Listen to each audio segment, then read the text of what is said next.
에서서 1장 15절로 23절입니다.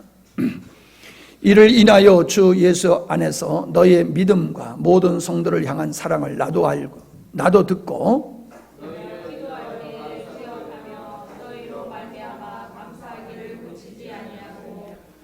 우리 주 예수 그리스도의 하나님 영광의 아버지께서 지혜와 계시의 정신을 너희에게 주사 하나님을 알게 하시고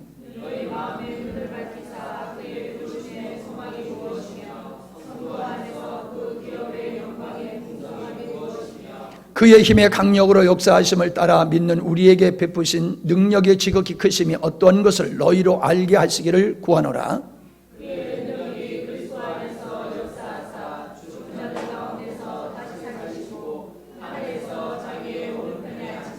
모든 정사와 권세와 능력과 주관하는 자와 이 세상뿐 아니라 오는 세상에 일컫는 모든 이름 위에 뛰어나게 하시고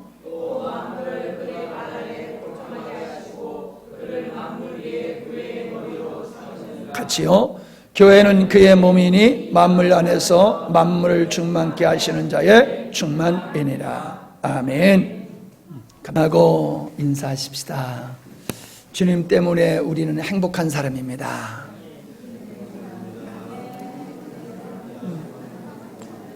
우리는 주님 때문에 행복한 사람이 되어야 됩니다. 세상의 다른 것으로 행복한 사람이 되어지면은 그거 없어지면은 그 순간부터 불행한 사람 돼요. 근데 주님으로 말미암아 행복한 사람은 세상의 환경이 어떻게 바뀌어도 참 주님 때문에 행복하다 고백하게 될 줄 믿습니다. 예. 오늘 본문 말씀 목사님이 제가 이 본문을 가지고 여러 차례 설교한 적이 있습니다.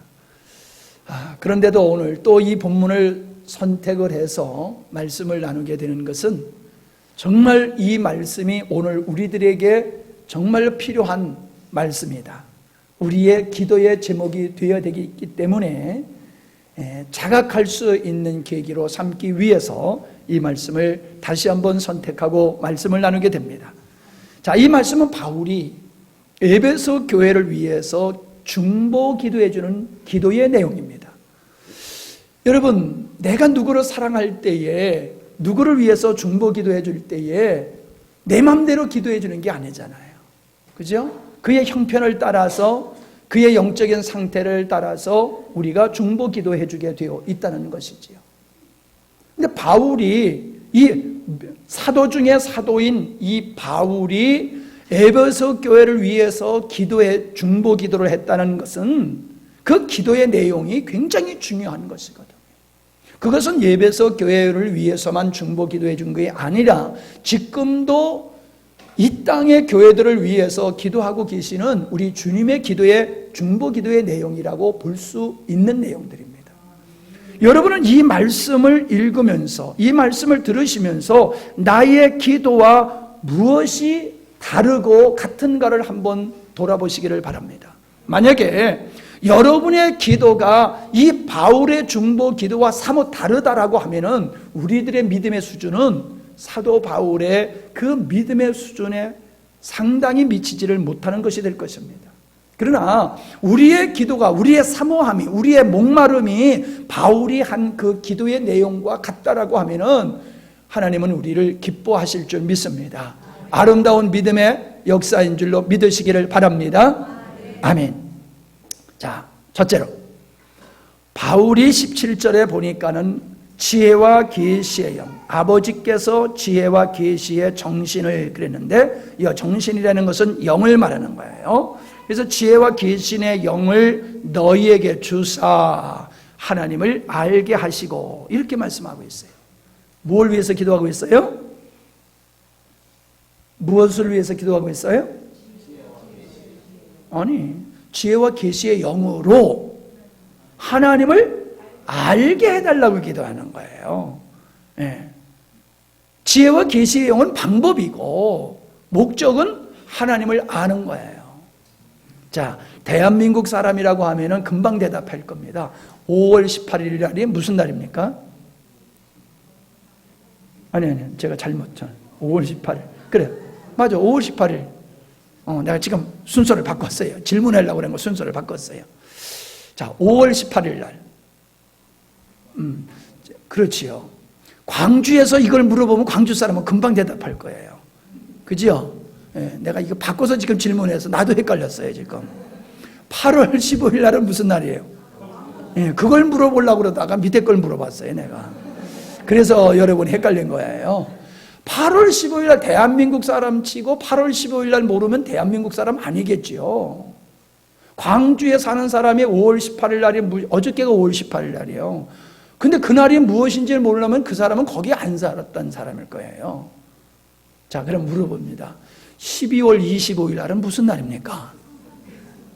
아직도 대답 못 하시고 열심히 머리를 굴리시는 분이 계시는 것 같은데 너무 긴장해서 그래요.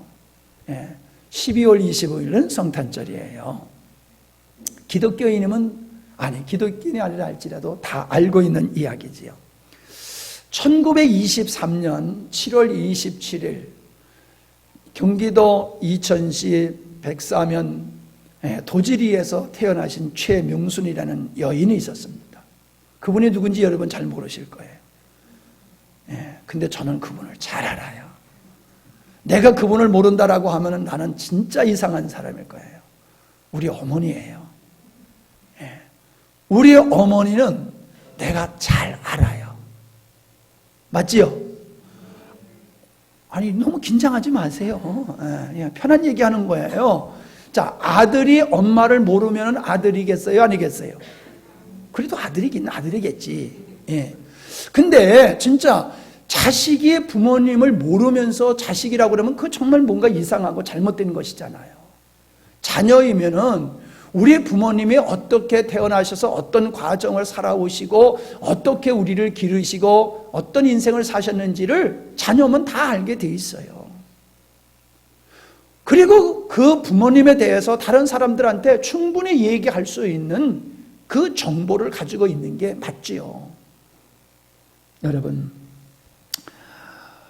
하나님을 믿는 사람이 하나님을 난 잘 모르겠어 그러면은 이 정상이에요, 비정상이에요?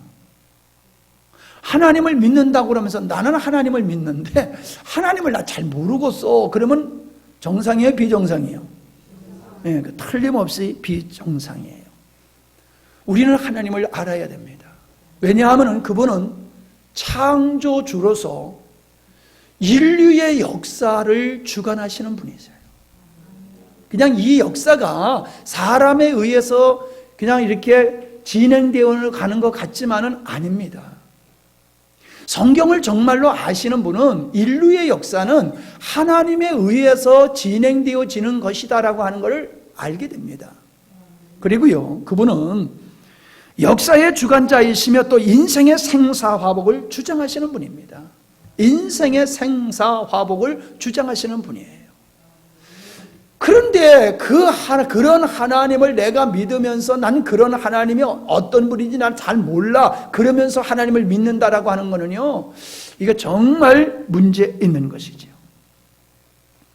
인생의 목자가 되시는 우리 주님, 그 인생의 목자 되시는 그 주님을 모르고 내가 그분을 쫓아갈 수 있다, 내가 그분의 인도를 받을 수 있다, 내가 그분의 도움을 받을 수 있다라고 하는 것은 어불성설이에요. 그분과 나의 관계가 아름답고 그 친밀한 관계 속에서 내가 하나님을 더 깊이 알아가면 알아갈수록 그분과의 관계는 더 깊어지고 관계가 아름다워지는 거잖아요. 그런 속에서 우리의 믿음의 생활, 그런 속에서 우리의 인생이 이루어져야 되는 것이다 라고 하는 겁니다. 하나님을 잘 안다라고 하면은 그분과의 친밀한 관계가 있다는 것이죠. 여러분, 10년 동안 아내와 같이 사는데 나는 우리 아내가 어떤 사람인지 잘 모르겠어. 20년 동안 같이 결혼하면서 나는 우리 남편이 어떤 사람인지 잘 모르겠어. 그러면요, 상당히 문제 있는 사람입니다. 우리는 몇 년 살아보면 금방 알아요. 그저 사회생활 속에서도 자주 만나다 보면 그 사람이 어떤 사람인지를 아는데 같이 살면서 서로를 몰라요? 있을 수 없는 일이지요.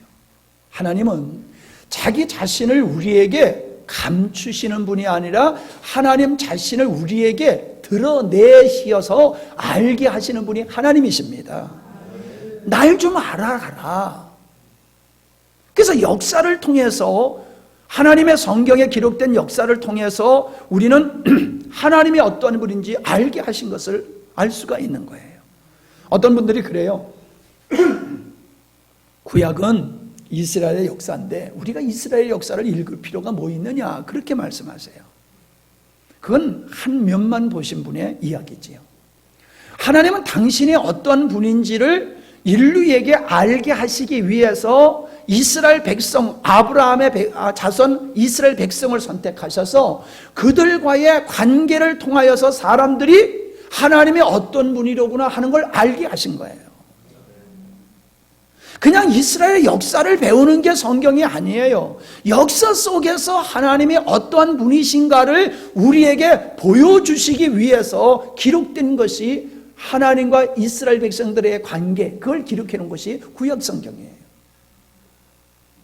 그러니까 여러분들이 구약 성경을 읽으면서 하나님을 알아가는 은혜를 입지 아니하면은 여러분은 그냥 글을 읽는 것이지 성경을 우리에게 주신 그 하나님의 목적을 이루지를 못하게 되어지는 것이에요. 안타깝게도 하나님을 믿는다고 하면서도 하나님에 대해서 정말 모르면서 교회 다니는 분들이 의외로 많은 것 같습니다. 하나님에 대해서 물어보면 몰라요. 하나님이 어떤 분이냐고 물어보면 몰라요. 난 그냥 믿는다고. 그러니까 신앙을 우기는 거로 생각하는 거예요. 내가 왜 예수님을 믿고 내가 왜 하나님을 믿는지 뚜렷한 근거가 있어야 되는 거예요. 내가 왜 예수님을 믿느냐, 내가 왜 하나님을 믿느냐, 하나님은 이런 분이기 때문에 나는 하나님을 믿을 수밖에 없어라고 말하는 거, 그게 전도예요. 그게 전도예요. 나는 전도할 줄 몰라, 그거는 나는 하나님에 대해서 몰라, 그 말하고 동일한 거예요. 기본적으로 소리 듣는 것이 설교가 아닙니다. 설교를 통해서 하나님을 알아가는 시간이 돼야지 될 줄 믿습니다. 그래서 하나님을 알아가는 것만큼 우리의 믿음이 성숙되어지고 하나님을 아는 것만큼 우리의 삶이 만들어져 나가는 거예요. 여러분, 사람은 인생이라는 것은 관계적인 존재잖아요. 그래서 상대에 따라서 내 행동이 결정되어지는 거예요. 상대의 인격에 따라서 나의 인격이 반응을 하는 거예요. 하나님을 알아가면 알아갈수록 하나님 앞에서 내가 어떻게 처신하고 살아가야 되는지, 왜 내가 하나님 앞에 예배를 해야 되는지를 하나님을 알면은 그게 답이 나오는 거예요. 근데 하나님을 모르니까 왜 1년에 한두 차례씩 4월 초파일 같이 그저 교회도 1년에 그냥 한 차례 그냥 12월 25일 날만 그냥 딱 예배 드리고 끝내면 좋을 텐데 매주 이렇게 예배를 드리냐, 귀찮게 시리, 아이고 나는 게을러서 못 믿어, 이런 소리 안 나온다는 거예요. 모르니까 그러는 거거든요. 알면은요 그런 말이 없어져요.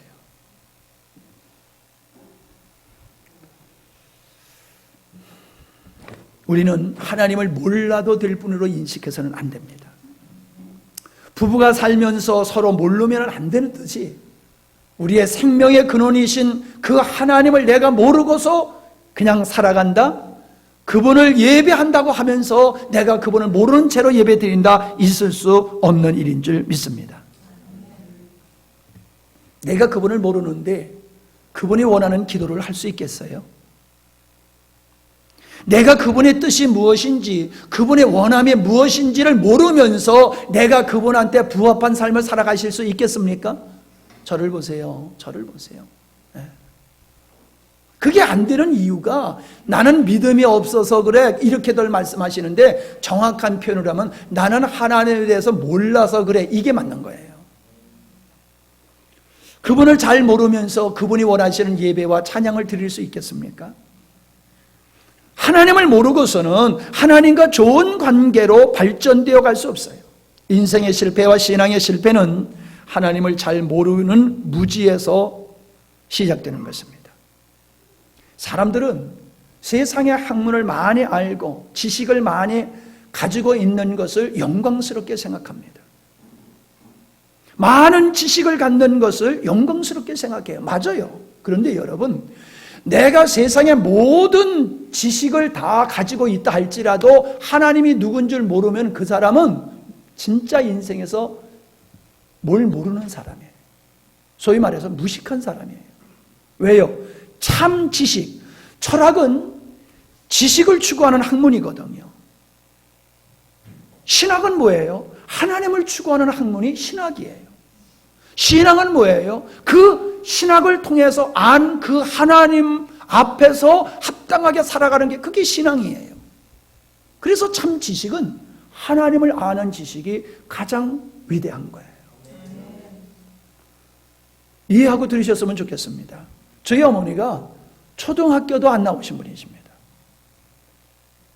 그런데 우리 어머니가 연세가 많으시다 보면요, 이 인생이 그래요. 연세가 많아지시면은 학벌이 차이가 없어져 버려요. 예? 한 60, 70 넘어가 보니요, 배운 사람이나 안 배운 사람이나 거기가 거기예요. 그런데 인격적으로는 드러나요. 인격적으로는.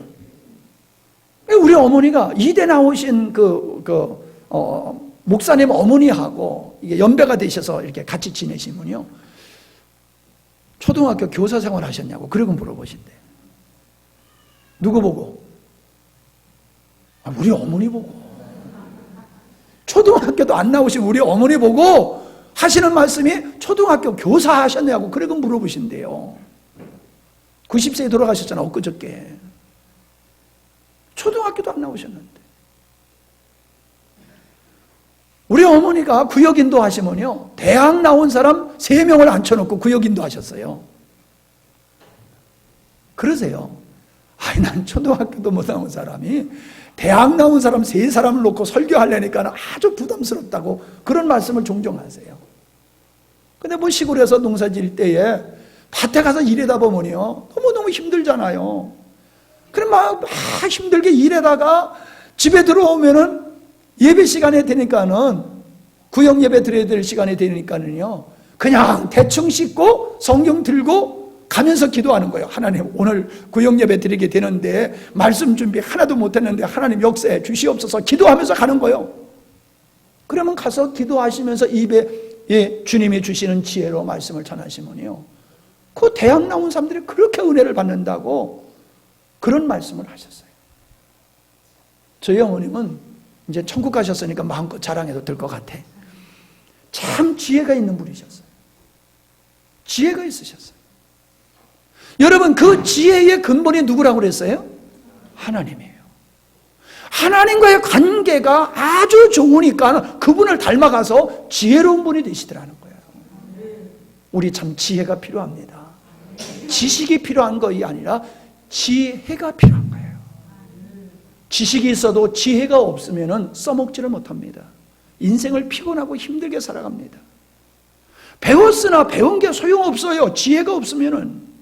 그런데 하나님을 알고 하나님과 친밀한 관계를 가져가면은 점점 지혜로운 자가 되는 거예요. 그래서 인생의 승리를 하고 여러분 신앙의 승리를 할 수가 있는 것입니다. 세상의 모든 학문을 알아서 몇 개의 박사를 학위를 가지고 있다 할지라도 하나님을 모르면은 이거는 무식한 사람이에요. 이사야 선지자가 이사야 1장 1절로 4절 말씀에 보면은 무슨 이야기를 하고 있느냐고 하면은 이스라엘 백성들을 향해서 이렇게 말씀하십니다. 내가 자식을 양육하였거늘. 하나님께서 백성들을 어떻게 돌보셨느냐 하면은 부모가 자식을 양육하듯이 하나님께서 이스라엘 백성들을 그렇게 양육하셨다는 거예요. 그런데 그들은 그 하나님을 거역했대요. 소가 그 임자를 알고 나귀는 주인의 구유를 안다는 거예요. 여러분, 소 뜯기다가 그냥 일해하고 놔두면요, 소가 집으로 다 찾아와요. 제 집을 안다는 거예요. 제 주인을 안다는 거예요. 그런데 어찌하여 이 백성은 하나님을 모르느냐라고 책망을 하고 있어요. 그래서 하나님을 모르는 그 결과로 말미암아 그들은 하나님을 거역하게 되었고 하나님을 버리게 되었고 하나님을 경멸히 여기게 되었고 하나님을 떠나게 되었다. 그래서 그 백성을 향하여, 하나님의 은혜를 입은 그 백성을 향하여 범죄한 나라, 허물진 백성, 행악자, 부패한 자, 이렇게 부르고 있는 겁니다. 무엇을 말씀해 주고 있습니까? 하나님을 모르니까 인간이 타락하게 되더라는 거예요. 하나님에 대한 그 무지가 불신으로 가고 타락의 원인이 되는 것을 지금 말씀해 주고 있습니다. 여러분, 이것이 아멘 되셔야 됩니다. 우리가 말씀대로 살지 못하는 것이나 저 세상 밖의 사람들이 마음대로 제멋대로 사는 이유는 하나님을 몰라서 그런 거예요. 하나님이 너무 좋은데 그분을 가까이 안 할 수가 없어요. 하나님이 어느 때는 너무나 무서운 분인데 내가 그분 앞에서 내 마음대로 할 수가 없어요. 우리는 하나님을 알기 때문에, 그분을 신뢰하기 때문에 우리는 그분의 말씀을 붙들고 살아가는 겁니다. 근데 사람들은 우리 보고 보이지도 않는 하나님을 너희들은 어떻게 그렇게 믿느냐고 그러는데요, 우리는 보이지 않는 하나님이 있지만 너무 그분을 잘 알아요. 그래서 우리는 그분의 말씀을 따라 살아가는 거예요. 제사장, 장로, 서기관들은 성경을 알았어요. 그러나 하나님은 몰랐어요. 희한하잖아요. 저를 보시려니까요, 제가 오늘 좀 이상하게 생겼어요.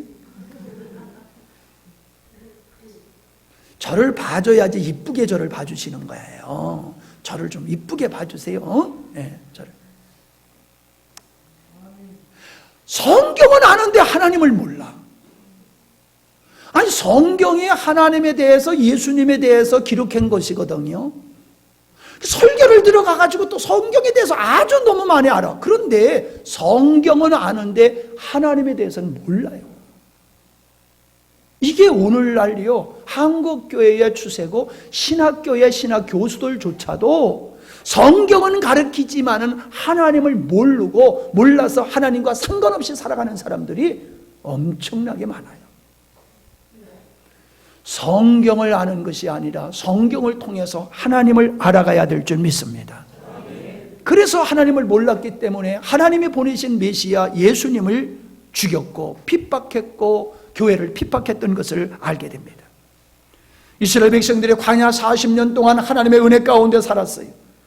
그들은 하나님의 은총 가운데 농사 짓지 않았지만 하나님이 내려주시는 만나를 먹고 살았어요. 반석에서 나는 물을 먹고 살았어요.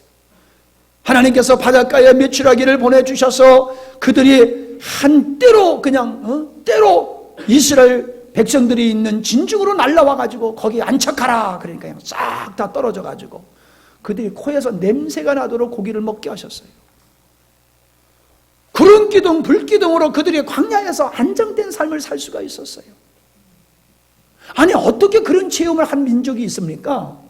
어떻게 그렇게 하나님의 은혜를 크게 경험한 민족이 이 땅에 어디 있겠습니까?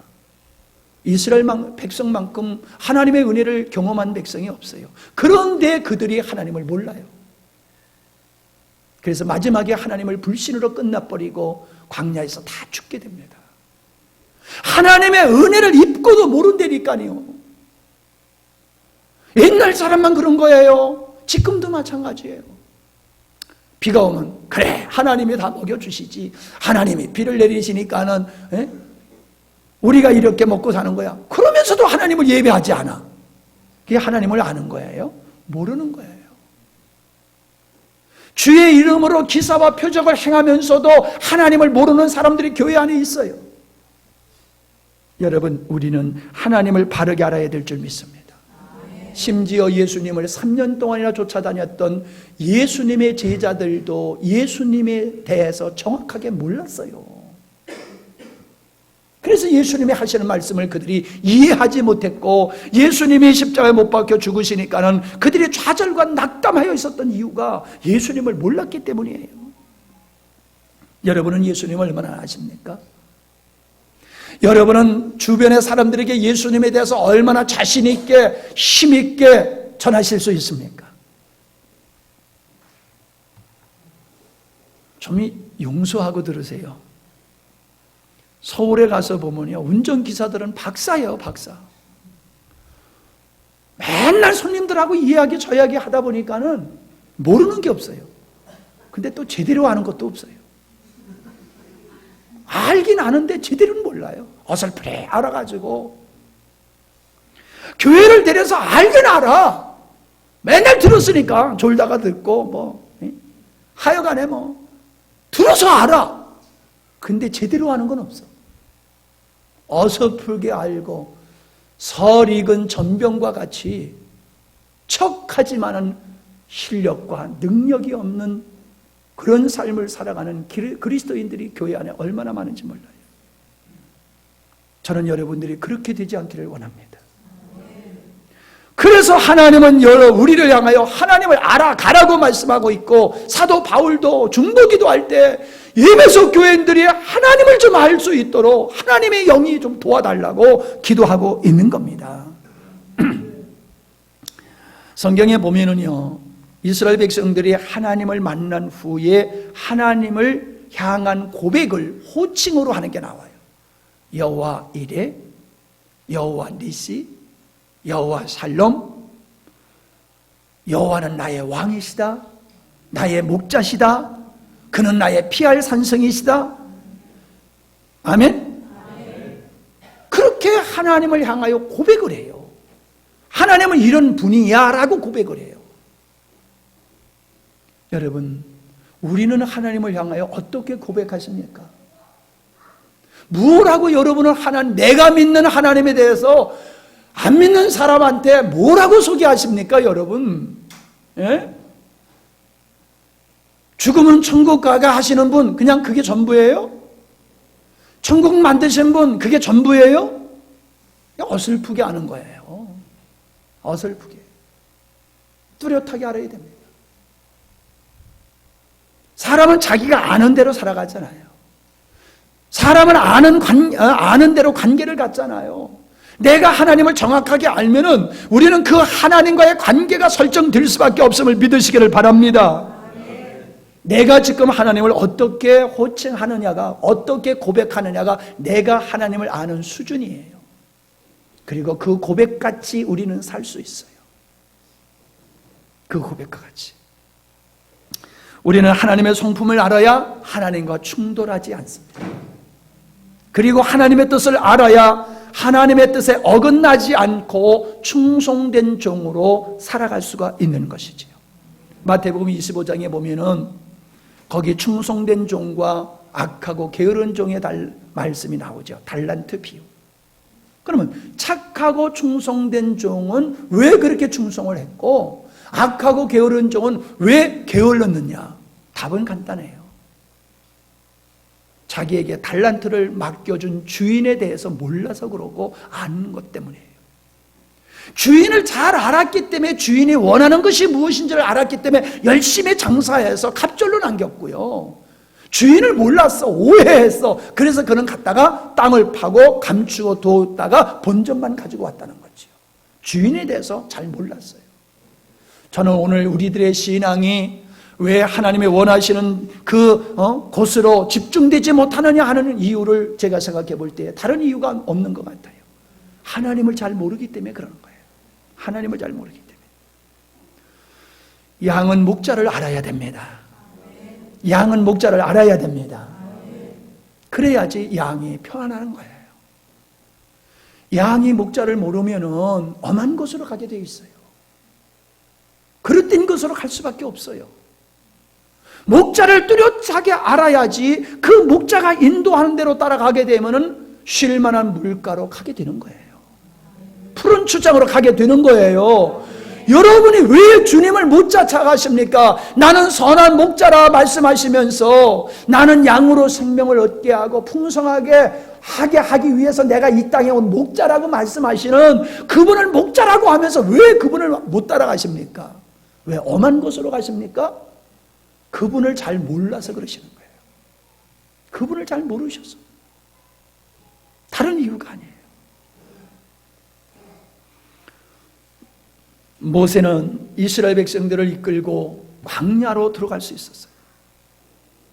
250만 명이라고 되는 엄청난 많은 사람들을 광야로 끌고 들어갔어요. 이거 죽이려고 하는 거예요, 인간적으로 보면요. 그런데 그렇게 순종하며 갈 수 있었던 것은 하나님이 어떠한 분이신지를 그는 알았기 때문이에요. 다윗이 골리앗 앞에 서서 골리앗과 대면하여 싸울 수 있었던 이유, 그 근거가 어디 있습니까? 그 용기가 어디서 나왔습니까? 나를 지키고 계시는 하나님, 나와 함께 하시는 그 하나님을 다윗은 알았기 때문에 내 앞에 거인 골리앗이 서 있어도 두려워하지 않는 거예요. 여러분이 하나님을 알면요, 세상이 두렵질 않아요. 여러분과 함께 하시는 하나님을 알면은 여러분의 생활에 지금 어떤 어려움이 있어도 두렵지 않습니다. 하나님이 더 크시니까, 하나님의 사랑을 믿으니까, 나의 일생은 그분의 손안에 있으니까, 그래서 두려움이 없는 거예요. 강하고 담대한 거예요. 사드락과 메삭과 아벳느고 늘 예로 들지만은 그가 우상 앞에 절하지 않는 이유로 불못불 속에 들어가게 되는 형벌을 받게 되었지만은 두려워하지 아니하고 들어갔어요. 하나님을 사울이 알았으면 다윗을 그렇게 핍박할 수가 없었을 거예요. 사울은 하나님을 어설프게 알았지요. 오늘도 동일합니다.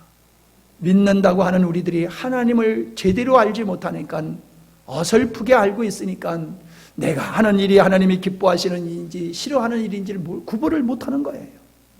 이렇게 내가 불순종의 길로 가게 되면 어떠한 고난이 내 앞에 올지를 모르는 거예요. 그러니까는 겁도 없이,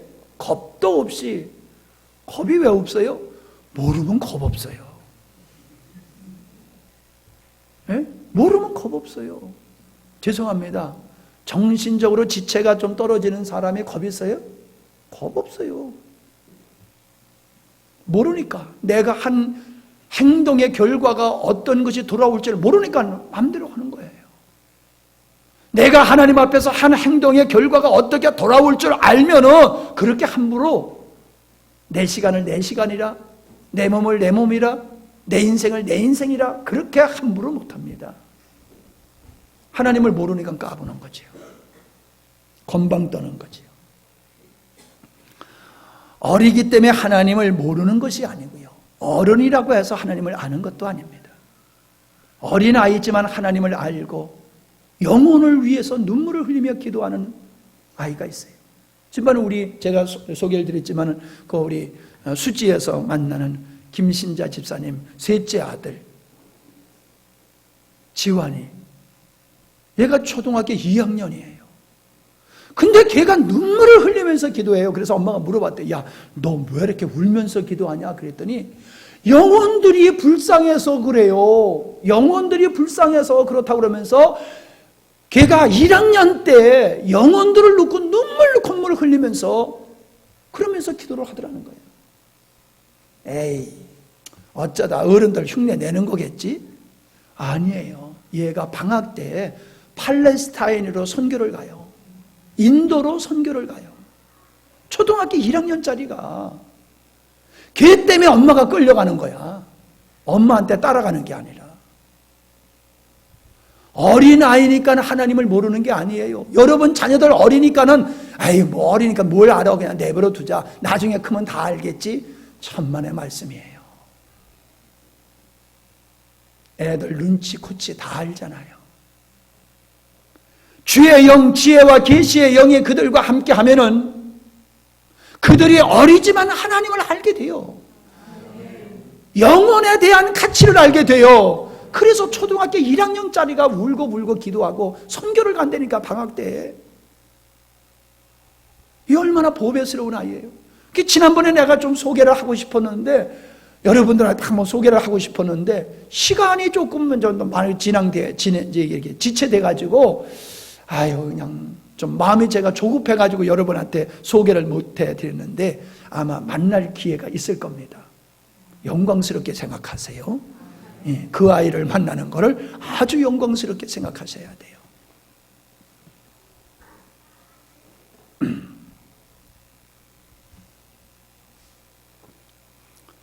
신앙생활을 오래 했어도 하나님을 모르고 예수님이 어떤 분인지를 모르고 그냥 대충 주일날 되면 예배당 가서 예배 드리고 끝나는 것을 전부로 생각하시는 이런 분이 되지 않기를 바랍니다.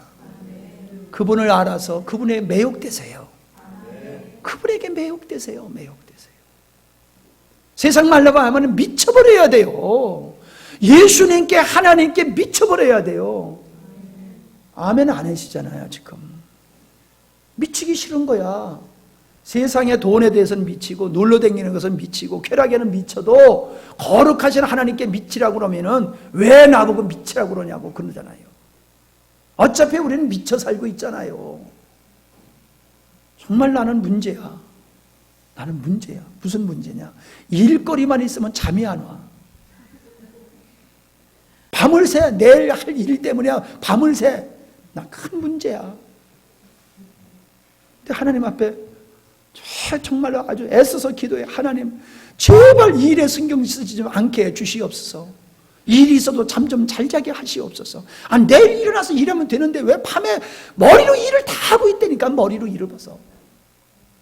그런 나하고 일감 놔두고 그냥 아무 생각 없이 잔 사람하고 일이 같이 되겠어? 내가 일을 잘하는 이유는 밤새워서 일하기 때문에 그런 거예요. 저는 그게 문제예요. 저는 그게 중독이에요. 도시 가서 목회해야 될까 봐. 도시 가면은 콩 심을 거 없잖아. 고추 심을 것도 없고. 또 밭 하나 한다고 해놓으니까 자꾸 마음이 밭으로 가가지고 그냥 거기 꽃이 심었는데 여기가 잘 자라나. 오해 심어놨는데 여기가 잘 자라나. 죽지 않고 잘 살아있나. 이게 신경 쓰여가지고 잠이 안 와 죽겠어 아주 그냥. 뭔 얘기해야 다 쓸데없는 얘기를 했는지 모르겠네. 지혜와 계시의 영, 즉 하나님의 영에 의해서 우리는 하나님을 알 수가 있는 거예요. 우리가 알고자 힘쓰면 하나님께서 알게 주십니다. 근데 내가 알고자 힘쓰지 아니하면은 하나님은 눈을 열어주지 않으세요. 눈을 열어주시는 것은 누구에게 눈을 열어서 하나님을 알게 하시냐면 하나님을 지극히 알기를 사모하는 자에게 하나님은 눈을 열어서 알게 하시는 거예요. 제가 여러분을 위해서 열심히 기도하는 기도 제목이 이겁니다. 우리 성도들의 눈을 열어서 주님을 알게 하시고 복음의 진리를 알게 하시고 하나님을 알고 진리를 알게 해달라고 저는 열심히 여러분을 위해서 기도하고 있습니다. 근데 이게 잘 안 되는 것 같아. 왜? 여러분이 사모하는 거예요. 전하는, 가르치는 목사는 안달이 되어가지고 전하고 핏대 올려서 전하고 그것도 모자라서 기도하며 전하는데 깨달아야 할 여러분은 태평하게 알게 되면 알게 되겠지 뭐. 그러고 있으니까 안 되는 거예요. 옆에 사람한테 옆구리 콱 찔러면서 예수님 하나님 알아갑시다. 정말 하나님 알아가도록 힘쓰시기를 바랍니다. 하나님 알아서 뭐에 써먹으려고요? 알아보세요. 그 기쁨만큼 없어요. 그만한 기쁨이에요. 자신이 생겨요. 힘이 생겨요. 여러분을 바라보면 바라볼수록 우리는 쪼그라들어요. 그런데 주님을 알고 주님을 바라볼수록 우리는 일어나게 되어 있어요. 할렐루야. 두 번째는 부르심의 소망이 무엇인지를 알게 해달라고 기도하고 있어요. 하나님께서 우리를 부르셨다는 거예요. 부르심에는 목적이 있잖아요. 예원아 하고 부르면 예원이가 네 하고 와요. 그럼 뭘 기대해요? 무엇을 시킬까? 무엇을 시키실까? 그걸 생각하잖아요. 부르면은 대답하고 올 때는 나를 왜 부르시지? 생각하고 오는 거예요. 하나님이 우리를 불렀어요. 어떻게 불렀어요? 내 자녀로 불렀어요. 내 자녀. 하나님의 자녀로 부르셨어요. 그리고 하나님의 일꾼으로 부르셨어요. 우리는 이 양면을 꼭 기억하셔야 됩니다. 자녀로 부르시고 일꾼으로 부르셨어요. 하나님은 그 부른 내가 왜 너를 구원하여 내가 너를 왜 불렀는지 아느냐? 너 그거 알아야 돼 이 말이에요. 여러분 주인이 머슴한테 너 시장에 좀 갔다 와야 되겠다 했더니 없어졌다고 그러잖아요. 저녁 때 이게 어디 갔나 했더니 저녁 때 덜레덜레 들어와서 어디 갔다 왔냐니까는 다 시장에 갔다 왔어요. 시장에 갔다 와야 됐다니까 그냥 시장에 갔다 온 거예요, 그냥. 아니, 왜 시장에 갔다 와야 되느냐? 그걸 알고 가야지. 시장에 갔다 와야 된다 그러니까 그냥 덜레덜레 갔다 오면 무슨 소용이 있느냐고요. 내가 예수님을 믿고 구원받았다, 하나님의 자녀가 되었다, 이게 끝이 아니란 말이에요. 하나님께서 우리를 구원하시는 그 구원하심이 부르심이요, 부르심. 자녀로 부르심이요, 일꾼으로 부르심이에요. 그렇기 때문에 부르신 그분은 부름받은 우리를 향하여 원하심이 있어요. 그게 바로 하나님의 자녀같이 되어지는 거예요. 하나님의 자녀같이 되어지는 거. 그리고 충성된 일꾼이 되어지는 거예요. 여러분, 자녀라고 하는 부분과 충성된 종으로 부름을 받았다고 하는 거 균형 있게 지켜야 될 줄 믿습니다. 자녀라고 하면요, 누림에 해당돼요. 충성이라고, 종이라고 하면요, 사역에 해당되는 거예요. 우리는 자녀로서 하나님의 은혜를 값없이 입고 이제 우리는 충성된 종으로 사역을 감당하는 자가 되어야 되는 게 이게 정상적인 그리스도인의 모습이에요. 예수 믿고 천국 가는 것이 전부가 아니라니까요. 천국 가기 전에 우리가 해야 할 일이 우리 부름받은 우리에게 사명으로 주어졌다는 겁니다. 왜 집사로 세움을 받아요? 왜 안수 집사로 세움을 받아요? 왜 권사로 세움을 받아요? 왜 불러요? 사명을 주시는 거예요. 사명을 주시는 거예요. 내가 부름을 받았어도 그 사명을 모르면 안 돼요. 여러분, 군인이 나라의 부름을 받았으면 무엇을 위해서 해야 되는지를 알아야 돼요. 아니, 북한에서 귀순해가지고 문을 두들려도 몰라? 그게 무슨 군인이요? 그게 무슨 군인이요? 우리 목사님 한 분이 군종 사병으로 있으면서 교회에서 설교만 하고 있던 분이 훈련이 있어가지고 어쩔 수 없어서 대리 보초를 쓰다가 있었던 에피소드를 듣고 우리가 얼마나 배꼽 잡고 웃었는지 몰라요. 아무도 없는 부대에서 보초를 쓰려니까 너무 힘들고 따분하더래요. 그래서 모자를 벗었대. 응? 헬멧. 그래도 힘들더래. 그래서 단추를 풀렀대.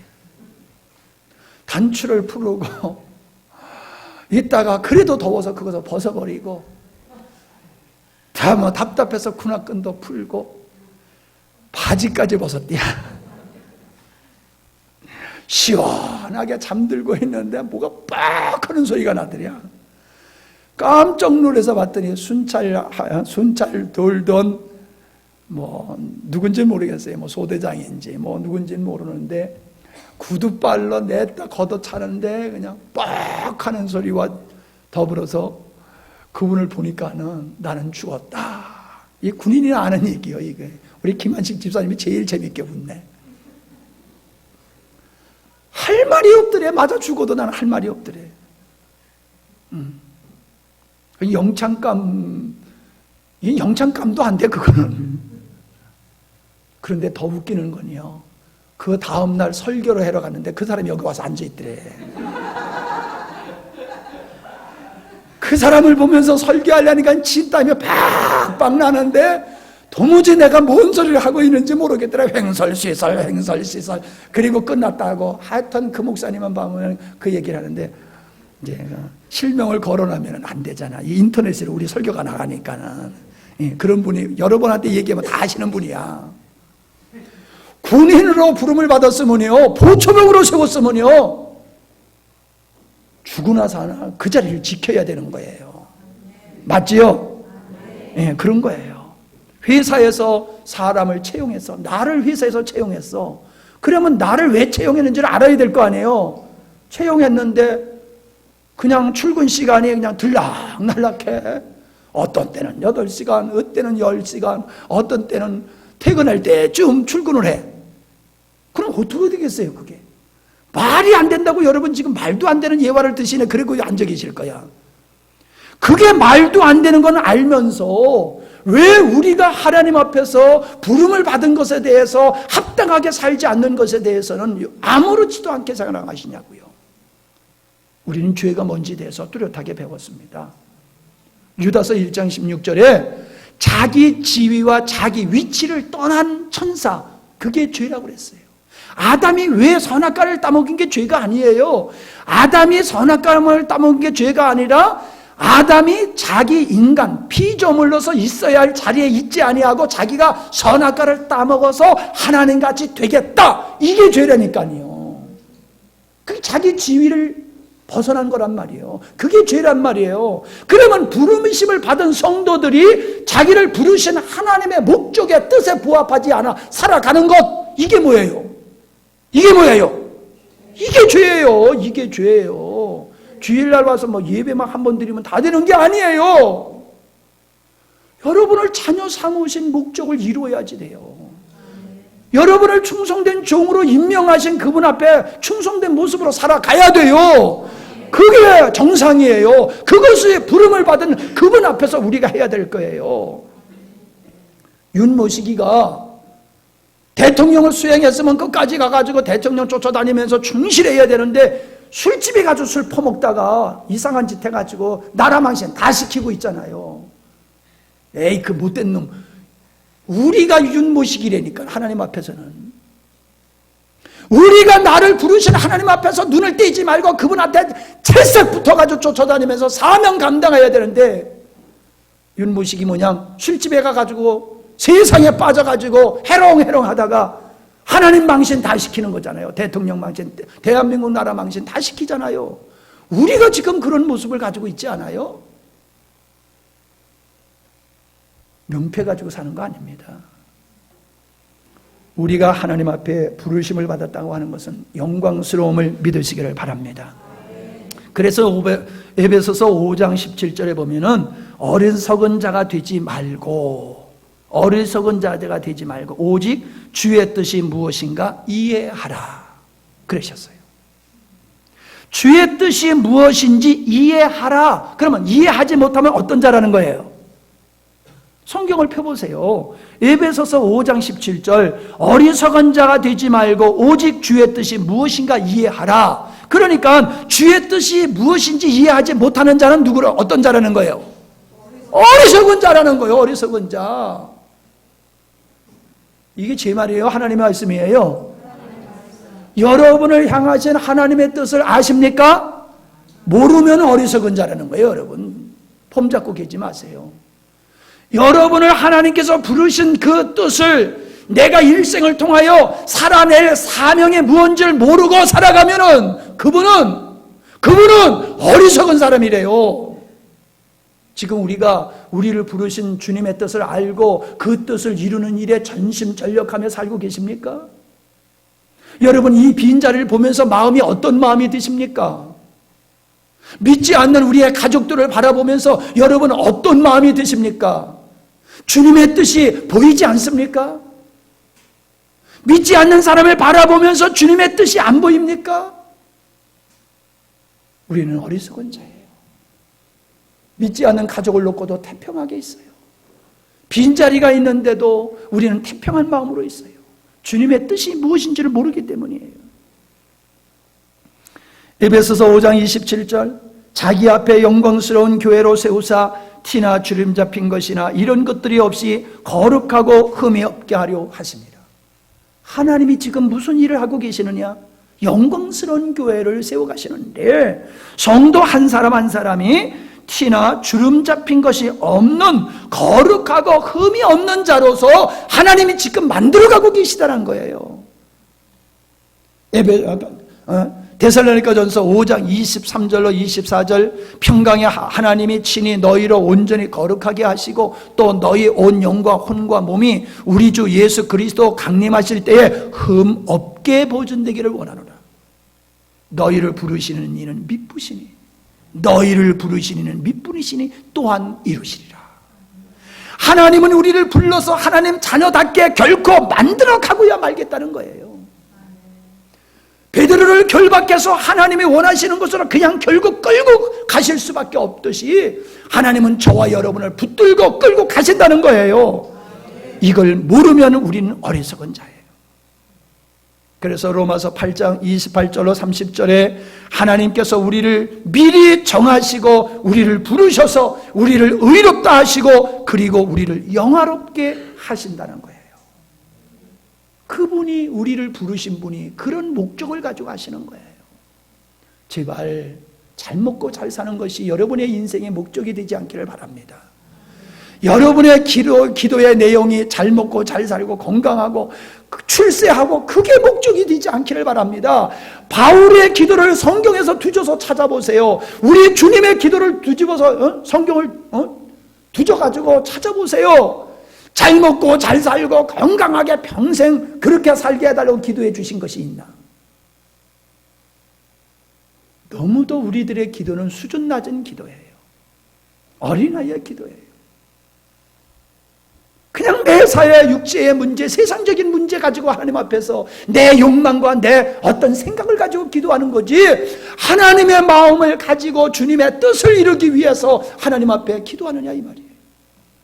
우리의 기도는 너무 바울과 수준이 다른 기도를 하고 있어요.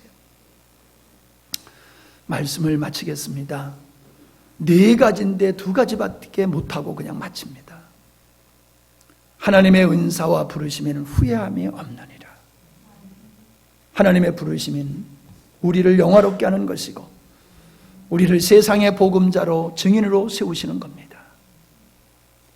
하나님을 알면은 내가 누군지를 알게 되고 내가 어떻게 살아가야 되는지를 알게 되었습니다.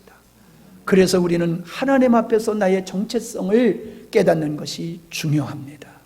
주일날 예배 드리는 것으로 전부라고 생각하지 마세요. 그건 초보자가 하는 신앙입니다.